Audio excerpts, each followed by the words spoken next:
Olá pessoal, tudo bem? Aqui é o Rafael. Estou aqui para pedir que se inscrevam no canal e nos ajudem a cada vez melhorar nosso conteúdo para vocês. Não se esqueçam de se inscrever. Muito obrigado.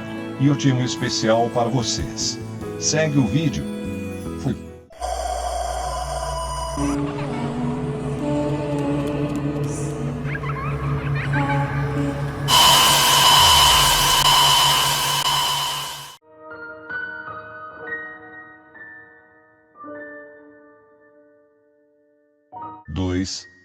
A narrativa do Inspetor Legrasse. Os assuntos antigos que tornavam o sonho e o baixo relevo do escultor tão significativos para meu tio constituíam o tema da segunda metade de seu extenso manuscrito. Ao que parece, o professor Angel já tinha visto a silhueta infernal da monstruosidade sem nome, já se tinha intrigado com os misteriosos hieróglifos e ouvido as sílabas asiáticas que só podem ser representadas por Cthulhu, isso tudo associado de maneira tão excitante e terrível que não causa espanto que ele tenha perseguido o jovem Wilcox com perguntas e solicitações de dados. A experiência anterior tinha ocorrido em 1908, 17 anos antes, quando a Sociedade Antropológica Americana realizara seu encontro anual em St. Louis.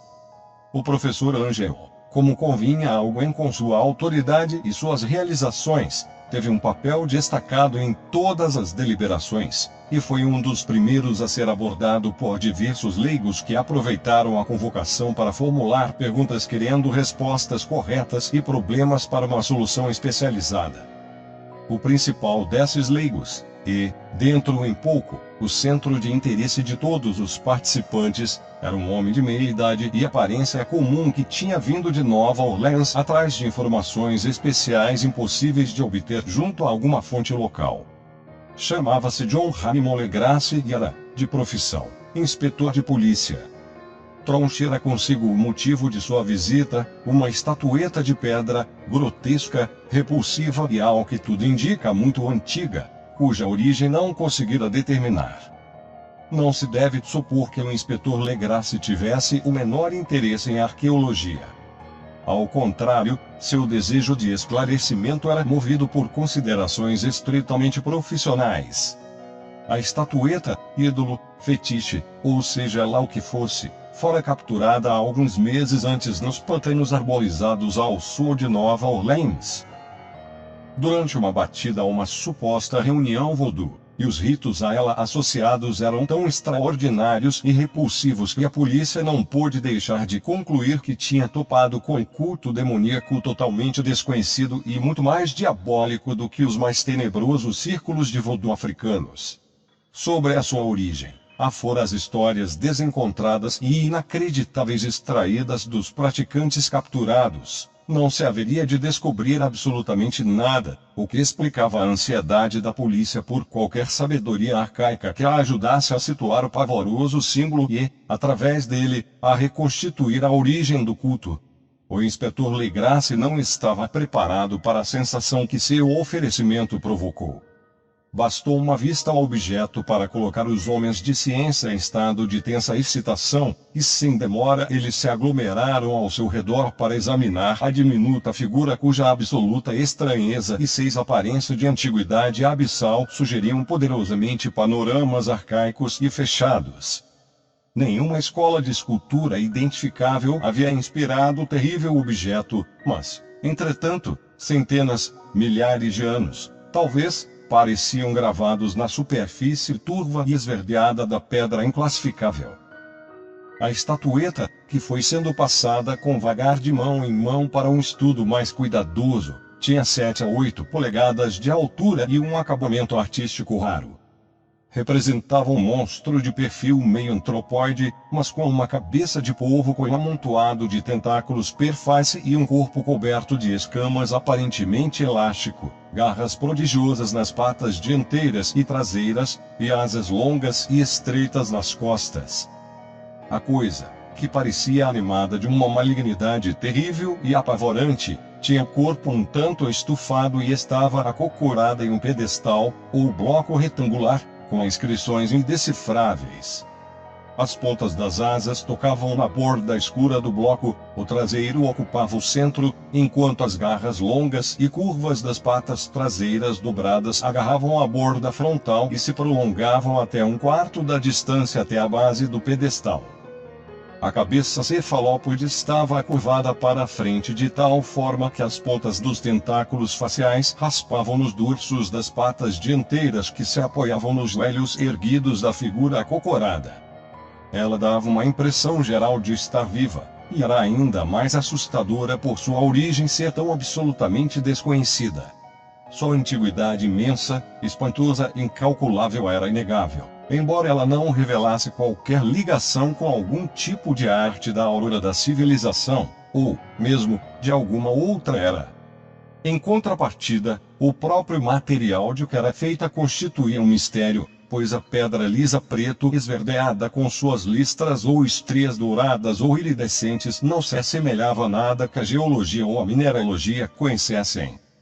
As inscrições ao longo da base eram também intrigantes e nenhum dos presentes, apesar de ali se encontrar a metade do conhecimento especializado do mundo nesse campo, conseguiu formar a menor ideia nem mesmo de sua mais remota filiação linguística. Assim como a figura e o material, elas pertenciam a algo terrivelmente antigo e distinto da humanidade tal como a conhecemos. Algo que sugeria com pavor ciclos de vida remotos e profanos, alheios a nosso mundo e a nossas concepções. Contudo, enquanto os membros abonavam com seriedade as cabeças e confessavam sua derrota em face do problema apresentado pelo inspetor, uma pessoa naquela reunião presumiu um traço de estranha familiaridade na forma monstruosa e na inscrição e contou, com certa modéstia, uma curiosidade de seu conhecimento. Tratava-se do hoje falecido William Channing Webb, professor de antropologia da Universidade de Princeton e conhecido explorador. O professor Webb participara, 48 anos antes, de uma expedição à Groenlândia e à Islândia em busca de certas inscrições rúnicas que não conseguiu descobrir. E na costa da Groenlândia Ocidental havia encontrado uma tribo ou culto singular de esquimós degenerados cuja religião, uma curiosa forma de adoração ao diabo, o havia estarrecido por seu caráter deliberadamente cruel e repulsivo. A fera pouco conhecida dos outros esquimós e eles só a mencionavam entre arrepios, dizendo que tinha surgido em épocas terrivelmente primitivas, antes mesmo do mundo existir. Além de ritos indescritíveis e sacrifícios humanos, ela incluía certos rituais hereditários fantásticos devotados a um demônio ancestral supremo ou Tornazuki, e o professor Webb havia conseguido uma cuidadosa transcrição fonética deste de um velho mago sacerdote ou Angekoki, expressando sons sem caracteres romanos da melhor maneira que podia. Mas no momento, tinha um significado todo especial do fetiche que esse culto adorava e ao redor do qual os praticantes dançavam enquanto a aurora boreal luzia por cima dos penhascos de gelo. Era, pontificou o professor, um baixo relevo em pedra muito tosco exibindo uma figura repulsiva e algumas inscrições misteriosas. Até onde ele saberia dizer, tratava-se de um similar tosco, em todos os traços essenciais, do objeto bestial pousado, naquele momento, diante daquela assembleia. Essas informações, recebidas com espanto e admiração pelos membros ali reunidos, mostraram-se empolgantes em dobro para o inspetor Legrasse, e ele na hora assediou o informante de perguntas. Tendo anotado e transcrito um ritual oral dos adoradores do pântano que seus homens haviam detido, pediu ao professor que se lembrasse o melhor possível das sílabas anotadas entre os esquimós satanistas. Seguiu-se uma exaustiva comparação de detalhes e um momento de respeitoso silêncio quando ambos, investigador e cientista, concordaram sobre a identidade virtual da frase comum aos dois rituais satânicos separados por mundos de distância. O que, em essência, tanto os feiticeiros esquimós como os sacerdotes do pântano da Louisiana tinham entoado para seus venerados ídolos era algo assim, sendo a divisão de palavras inferidas das quebras normais da frase quando entoada em voz alta.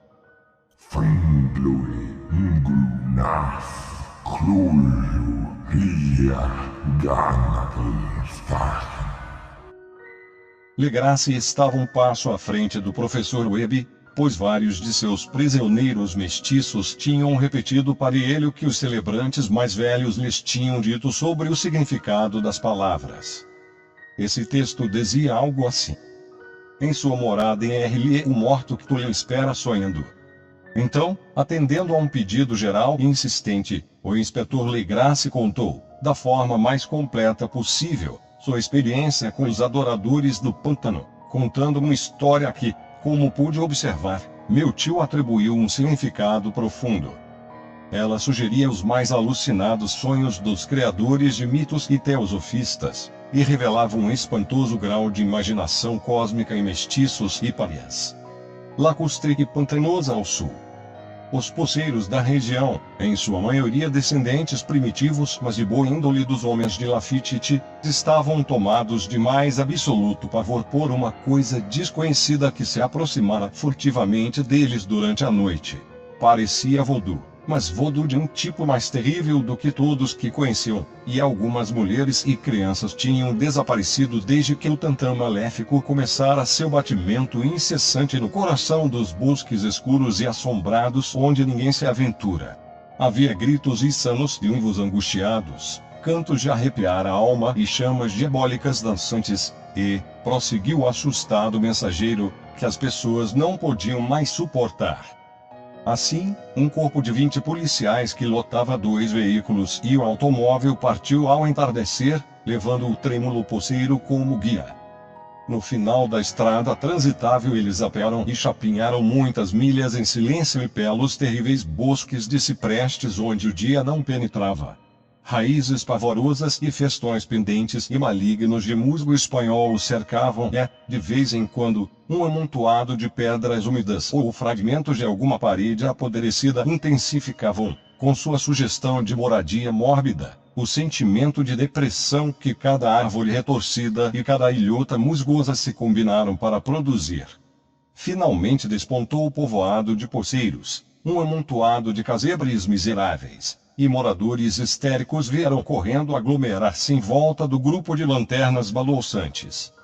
A batida surda dos tambores era agora pouco audível ao longe, muito ao longe, e um voo horripilante chegava em intervalos irregulares quando o vento mudava. Um clarão avermelhado parecia filtrar através da pálida vegetação rasteira além das intermináveis avenidas de escuridão florestal. Mesmo relutando em ser deixados mais uma vez a sós, os amedrontados poceiros recusaram-se a avançar uma polegada na direção do culto profano, e o inspetor Legrasse e seus 19 colegas tiveram que seguir em frente, sem guia, pelas negras arcadas de horror que nenhum deles jamais percorrera. A região invadida pela polícia tinha má reputação e era geralmente desconhecida e não frequentada por homens brancos. Corriam lendas de um lago oculto, jamais vislumbrado por olhos mortais, habitado por uma coisa poliposa branca informe, com olhos luminosos, e os poceiros sussurravam que demônios com asas de morcego saíam voando de cavernas, nas entranhas da terra, para adorá-la à meia-noite. Eles diziam que a criatura já estava ali antes de D'Iberville, 7 antes de La Salle, 8 antes dos índios, e antes mesmo dos animais e pássaros saudáveis dos bosques. Era o próprio pesadelo e vê-la significava 8 a morte, mas ela fazia os homens sonharem e assim eles sabiam bastante para se manter à distância. A orgia de voodoo acontecia, de fato, na mera fímbria da zona abominável, mas aquele local era ruim o bastante, daí, porque, talvez o próprio local da adoração aterrorizasse os poceiros mais do que os pavorosos sons e incidentes. Somente a poesia ou a loucura poderiam fazer justiça aos barulhos escutados pelos homens de Legrasse enquanto abriam caminho pelo pântano tenebroso na direção do clarão vermelho e do tantã abafado. Há características vocais típicas dos homens, e características vocais típicas das feras, e é terrível ouvir uma quando a fonte devia indicar a outra. A fúria animal e a libertinagem orgiástica atingiram-lhe alturas demoníacas com uivos e guinchos estáticos que cortavam, reverberando o bosque sombrio como tempestades pestilentas das profundas do inferno. De vez em quando, a gritaria desordenada cessava, destacando-se o que parecia um coro bem ensaiado de vozes roucas entoando compassadamente aquela frase ou ritual hediondo.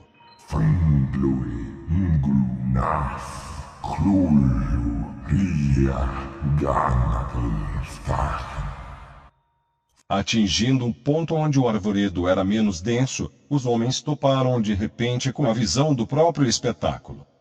4 deles cambalearam, 1 desmaiou e 2 foram sacudidos por um pranto convulsivo que a furiosa cacofonia do festim felizmente abafou. Legrasse aspergiu água do pântano no rosto do desmaiado e todos ficaram paralisados, tremendo, quase hipnotizados pelo horror. Em uma clareira natural do pântano havia uma ilha relvada e sem árvores, com acre extensão, talvez, e em certa medida seca. Sobre ela saltitava e se contorcia uma horda de anormalidade humana tão indescritível que só um Siame ou Angarola poderiam descrever. Desprovida de roupas, aquela prole híbrida urrava e se contorcia em volta de um anel de fogo cujo centro, revelado por aberturas ocasionais da cortina de chamas, era ocupado por um grande monólito branco com quase 8 pés de altura, sobre a qual repousava, parecendo incongruente por sua pequena dimensão, a pérfida estatueta cinzelada. De um amplo círculo formado por 10 patíbulos dispostos em intervalos regulares, tendo o monólito branco rodeado de chamas como centro, pendiam, de cabeça para baixo, os corpos terrivelmente desfigurados dos infortunados poceiros desaparecidos. Era no interior desse círculo que a roda de adoradores saltava e rugia, movendo-se da esquerda para a direita em um bacanal interminável entre o anel de corpo e o anel de fogo. Pode ter sido apenas imaginação e podem ter sido apenas os ecos a induzir um dos homens, um espanhol impressionável, a imaginar ter ouvido respostas antifônicas ao ritual de algum ponto distante e escuro das profundezas do bosque de antiga lenda e horror. Esse homem, Joseph de Galvez, eu encontrei e interroguei mais tarde, e ele se mostrou espantosamente imaginativo, chegando a sugerir um tênue bater de grandes asas e o vislumbre de olhos brilhantes e de enorme vulto branco além das árvores mais distantes. Mas imagino que tenha ouvido muitas superstições nativas. A paralisia de pavor dos homens, na verdade, durou pouco. O dever logo se impôs e mesmo havendo por ali perto uma centena de mestiços celebrantes, a polícia confiou em suas armas e carril, com determinação, em cima da turba repugnante. Durante 5 minutos, o alvoroço e o caos resultantes foram indescritíveis. Golpes terríveis, tiros e fugas, mas no final Legrasse pôde contar cerca de 47 prisioneiros sombrios que foram obrigados a se vestir às pressas e se alinhar entre 2 filas de policiais. 5 adoradores estavam mortos, e 2 gravemente feridos foram levados em macas improvisadas por seus colegas presos. A estatueta sobre o monólito foi retirada com cuidado, é claro, e trazida por Legrasse. 9 inquiridos na delegacia depois de uma jornada de tensão e cansaço intensos. Os prisioneiros revelaram-se todos homens de um tipo de mestiçagem muito inferior e mentalmente aberrante. Eram marinheiros, em sua maioria, e um punhado de negros e mulatos, sobretudo os caribenhos ou portugueses de Brava, nas ilhas de Cabo Verde, davam um toque de voduísmo ao culto heterogêneo. Mas não foi preciso muita inquisição para ficar evidente que havia algo muito mais profundo e mais antigo do que o fetichismo negro.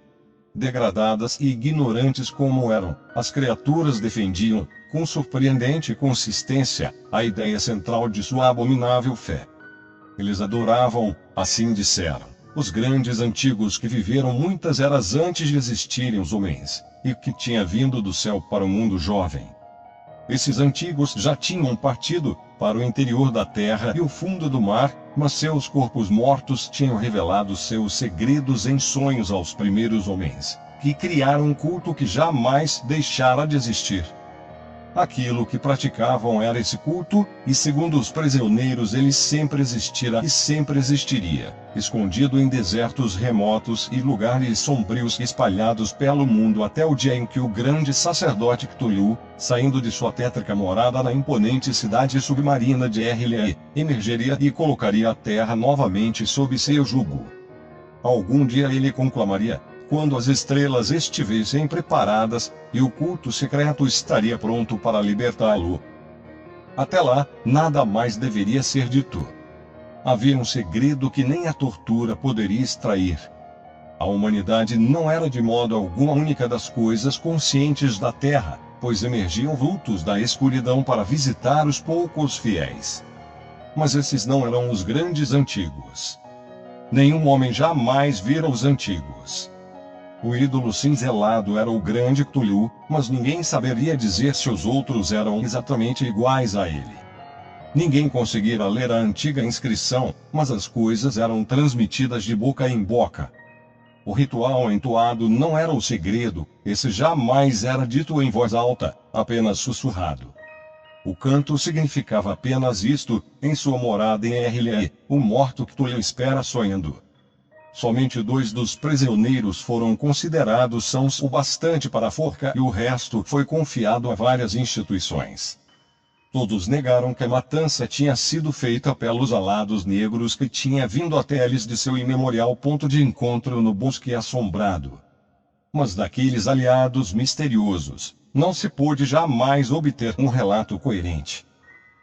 O grosso do que a polícia conseguiu extrair veio de um mestiço muito velho chamado Castro, que alegava ter navegado portos estranhos e conversado com líderes imortais do culto nas montanhas da China.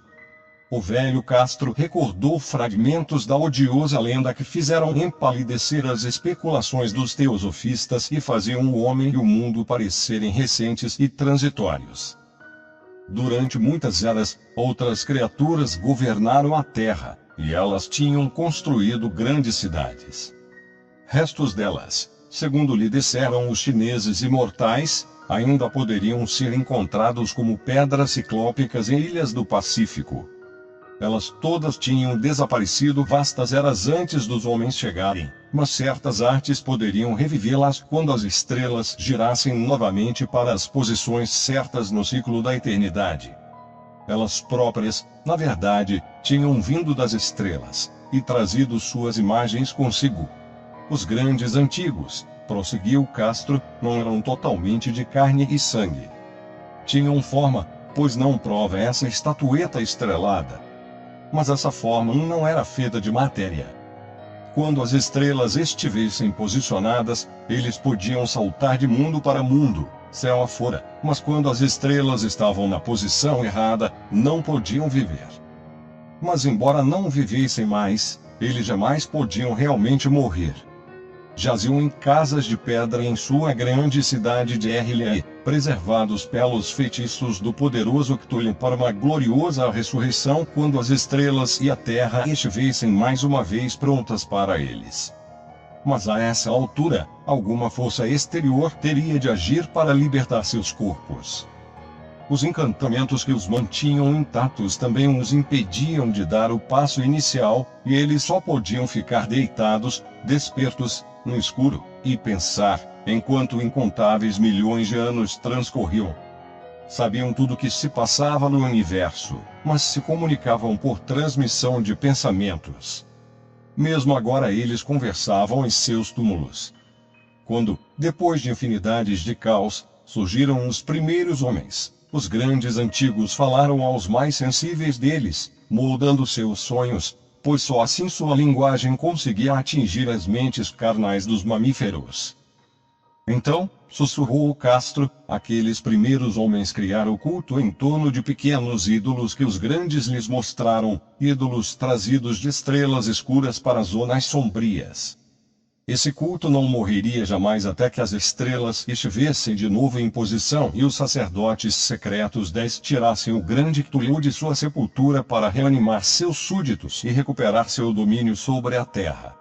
O momento seria fácil reconhecer, pois a humanidade se teria tornado então como os grandes antigos, livre, selvagem, e além do bem e do mal, com as leis e os comportamentos morais deixados de lado, e todos os homens, em júbilo, gritando, matando e festejando. Os antigos libertadores lhes ensinariam então novas maneiras de gritar, matar, festejar, se divertir, e toda a terra arderia em um holocausto de êxtase e liberdade. Até lá, o culto, através de ritos apropriados, devia manter viva a memória daqueles costumes ancestrais e transmitir secretamente a profecia de sua volta. Outrora, nos tempos idos, homens escolhidos tinham conversado com os sepultados antigos em sonhos, mas alguma coisa acontecera então. A grande cidade de pedra de Erle, com seus monólitos e sepulcros, tinha afundado debaixo das ondas e as águas profundas, cheias do mistério primordial no qual nem mesmo o pensamento pode penetrar, tinham interrompido o intercâmbio espectral. Mas a memória nunca morria, e sumos sacerdotes diziam que a cidade se ergueria de novo quando as estrelas se posicionassem. Depois sairiam do chão, mofados e tétricos, os espíritos negros da terra, e cercados de rumores sombrios apanhados em cavernas por baixo dos leitos esquecidos dos mares. Mas o velho Castro não ousou falar muito deles. Calou-se bruscamente e não houve persuasão ou sutilezas que pudessem elucidar mais nessa direção. O tamanho dos antigos, também, o que é curioso, ele não quis mencionar. Sobre o culto, disse que seu núcleo devia estar no centro dos desertos intransitáveis da Arábia, onde Irim, a cidade dos pilares, sonha culta e intocada. Ele não tinha qualquer relação com o culto das bruxas europeu, e era virtualmente desconhecido entre seus membros. Nenhum livro jamais se referirá de fato a ele, embora, segundo os imortais chineses, houvesse um duplo significado no Necronomicon do árabe louco Abdul Azri de que os iniciados poderiam ler quando quisessem, especialmente no muito discutido dístico. Pois não há morto que fique em repouso eterno, e com imensa idade, poderá afinar-se a morte. Legrasse, muitíssimo impressionado e não menos perplexo, tinha interrogado Yvon sobre as filiações históricas do culto. Castro, ao que parece, falara a verdade ao dizer que ele era absolutamente secreto. As autoridades da Universidade de Tulane não puderam lançar luz nem sobre o culto, nem sobre a imagem, e o investigador tinha procurado as mais altas autoridades do país, obtendo apenas a história da Groenlândia do professor Webb. O interesse febril provocado pelo relato de Legrasse ao encontro, corroborado como era pela estatueta, repetiu-se na correspondência subsequente dos participantes, embora só apareça a menções esparsas a ele nas publicações formais da sociedade. A cautela é o primeiro cuidado dos que se acostumam a enfrentar o charlatanismo e a impostura. Legrasse emprestou a imagem por algum tempo ao professor Webb, mas quando este morreu, ela lhe foi devolvida e permanece em sua posse, onde eu a vi não faz muito tempo. É, de fato, uma coisa terrível, e está inconfundivelmente relacionada com a escultura de sonho do jovem Wilcox. Não me espanta que meu tio ficasse excitado com a história do escultor, pois o que poderia pensar ao saber, conhecendo que Legrasse havia apurado sobre o culto de um jovem sensível que tinha sonhado não só com a figura e os hieróglifos exatos da imagem encontrada no pântano e da tabuleta diabólica da Groenlândia, mas que chegara em seus sonhos, pelo menos 3 das palavras exatas da fórmula pronunciada por satanistas esquimós e mestiços da Louisiana. O pronto empreendimento de uma investigação de extrema eficácia pelo professor Angel era perfeitamente natural, embora eu suspeitasse que o jovem Wilcox tinha tomado conhecimento do culto por algum canal indireto, e tinha inventado uma sequência de sonhos para aumentar e prolongar o mistério às custas do meu tio. As narrativas de sonhos e os recortes colecionados pelo professor eram, por certo, uma prova poderosa, mas minha vocação racionalista e a extravagância do assunto todo levaram-me a adotar o que considerei as conclusões mais sensatas. Assim, depois de estudar cuidadosamente o manuscrito de novo e comparar as anotações teosóficas e antropológicas com a narrativa sobre o culto de Legrasse, fiz uma viagem à Providência para encontrar o escultor e censurá-lo, como achava que merecia, por se impor de maneira tão atrevida a um homem culto e idoso. Wilcox ainda morava sozinho no edifício Field LYS da Thomas Street, uma pavorosa imitação vitoriana da arquitetura breton do século XVII que pavoneia sua fachada de estuque em meio às adoráveis casas coloniais da antiga colina e à sombra do mais belo campanário da América. Encontrei-o a trabalhar em seus aposentos, e deduzi, imediatamente, pelos modelos espalhados por ali, que seu gênio era mesmo profundo e autêntico. Algum dia, acredito, ele será conhecido como um grande decadentista, pois conseguiu cristalizar em argila, e algum dia espelhará em mármore aqueles pesadelos e fantasias que Arthur Machen evoca em prosa e Clark Ashton Smith exibe em versos e pinturas. Frágil, soturno e um tanto desleixado, virou-se languidamente à minha batida, perguntou-me, sem se levantar, o que eu queria. Quando lhe contei quem eu era, mostrou algum interesse, pois meu tio havia excitado sua curiosidade ao investigar seus sonhos bizarros, mesmo sem nunca explicar as razões de seu estudo. Eu não ampliei seus conhecimentos a esse respeito, mas tentei, com alguma sutileza, interessá-lo. Em pouco tempo, convenci-me de sua absoluta sinceridade, pois ele falou dos sonhos de uma maneira que não deixava dúvidas. Os sonhos e seu resíduo subconsciente tiveram profunda influência em sua arte, e ele me mostrou uma estátua cujos contornos me fizeram estremecer com a perversidade que sugeria. Não se lembrava de ter visto o original da coisa exceto no baixo relevo sonhado, mas as linhas foram insensivelmente tomando forma em suas mãos. Era, sem dúvida, a forma gigante que o tinha expressado em seu delírio. Logo ficou claro que ele não sabia nada sobre o culto secreto afora que a sabatina implacável de meu tio deixara escapar, e mais uma vez tentei imaginar alguma maneira pela qual ele pudesse ter recebido as pavorosas impressões. Ele falou de seus sonhos de uma maneira curiosamente poética, fazendo-me ver, com terrível nitidez, a úmida cidade ciclópica de pedras verdes escorregadias, cuja geometria, comentou casualmente, era toda errada, e ouvir, em suspensa expectativa, o incessante e quase mental chamado das profundezas.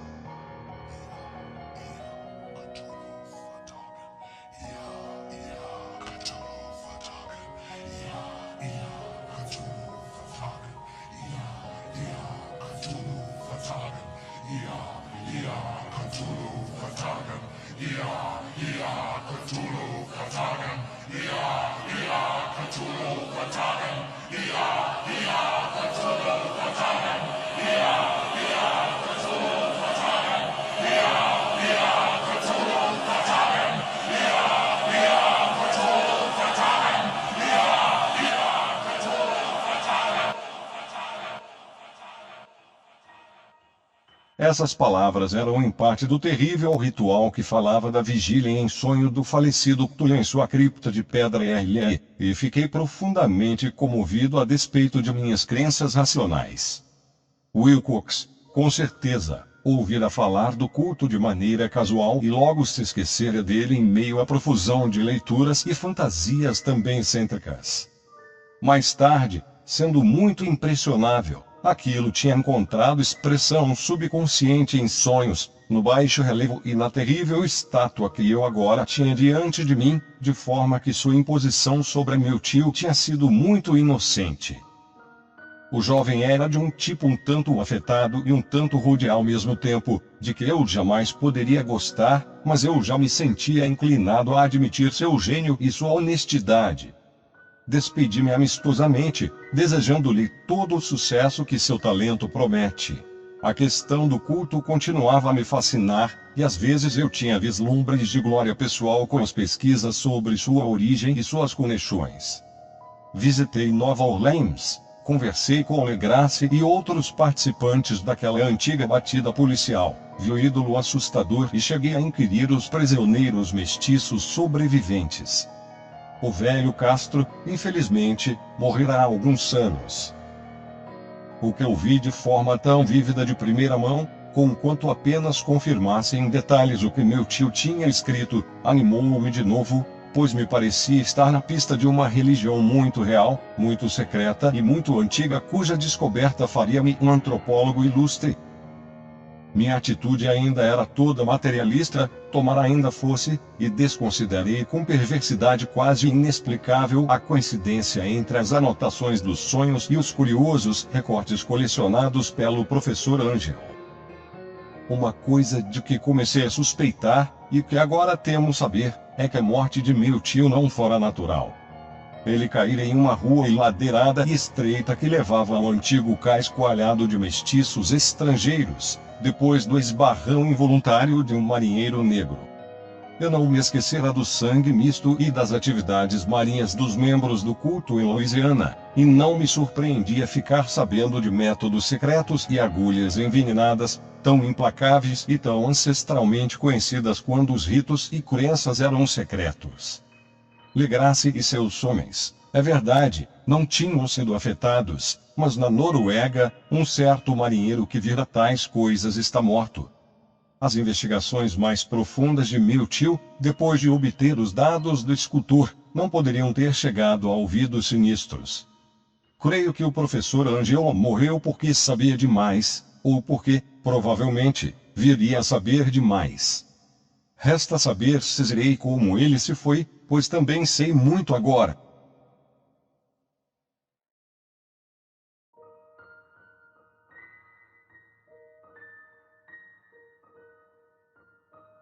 Então vamos ficando por aqui. Deem o like, aperte o sininho e se inscreva. Vídeos novos 2 vezes por semana. Muito obrigado pela audiência e fui.